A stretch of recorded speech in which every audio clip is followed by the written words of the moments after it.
So hi everybody, this is Also Hub. I'm Giacomo, and today I'm going to analyze Nvidia. This is one of the most frequently asked stocks for me to analyze, so we'll get into that today. Before we get into the video, make sure to like, subscribe, and comment. And this is not financial advice, so do your own research before investing. The data that I've taken comes from Seeking Alpha and the New York University website for the risk premium and so on. So let's get into the video of today. First, we start by making assumptions on the cost of equity and the cost of debt in order to come up with the cost of capital.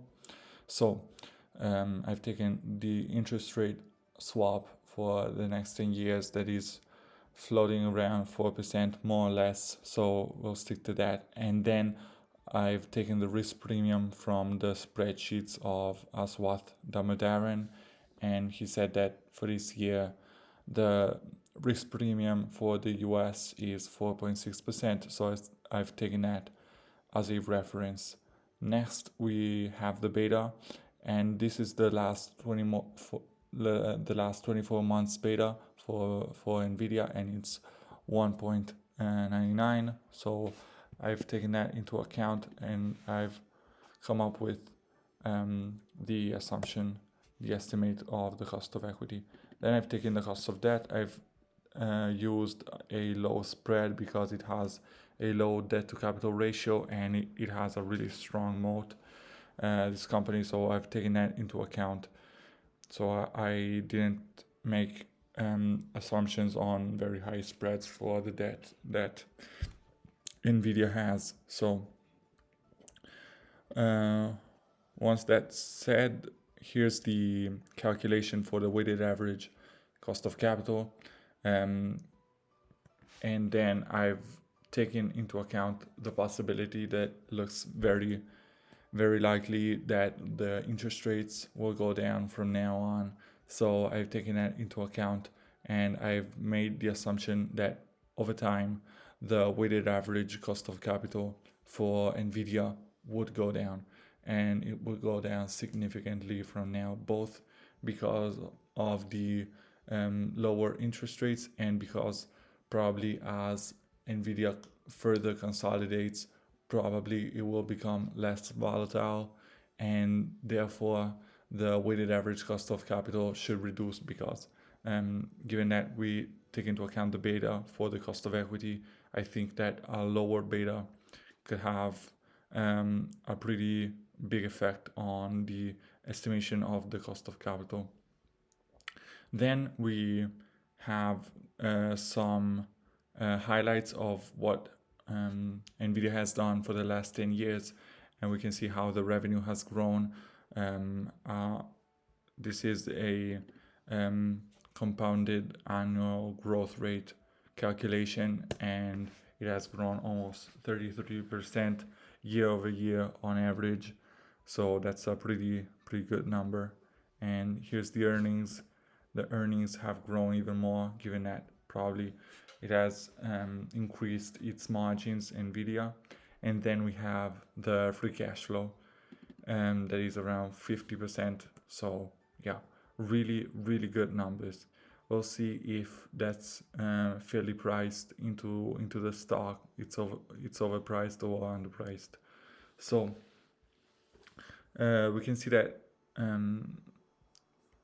over here we have the trailing 12 months, and we can see that it's on track to do really good even this year. But yeah, we take into account a growth in the short term, so until the end of the year, almost half of what it has done in the past. And for the short term, I expect it to have more or less the same growth expectations, and then I lower them from the fourth year on, and then I take into account a long-term growth of around 3.1% that is expected as the GDP growth. As I've said in many other videos, for the long term, for the perpetual growth, they would always tell you to go around the same growth of the GDP because young companies and growth companies won't be young and growth companies forever. So you have to take into account, given that these are just assumptions, things can change very rapidly. It's not sure that Nvidia will do well over time, from now to the infinity. So you have to take measured risks, and therefore you have to be more conservative on the assumptions that you make. So once I've said that, here's the calculation for the terminal value, and here's the present value of this terminal figure over here. So we add these two, and the present value of the future expected free cash flows discounted by the weighted average cost of capital, and then the terminal value. Then we subtract the net debt that is around $20 billion as I found on Seeking Alpha. Then we take into account some of the other things that could possibly, dilute our position. And yeah, so this is how it's doing actually. And then we can make a few other assumptions. We'll see how the figure will change as we change the assumptions. So yeah, I think that this figure it's already multiplied by 10. It takes into account the stock split, so yeah, it's correct. And here's the value of the restricted stock units and the performance stock units multiplied. Here's the figure, and here's the calculation of the value multiplied by that it's given by the by multiplying this figure over here by the current share price, and we find the expected value of these bonuses that are given usually to employees and management and so on. That is around $38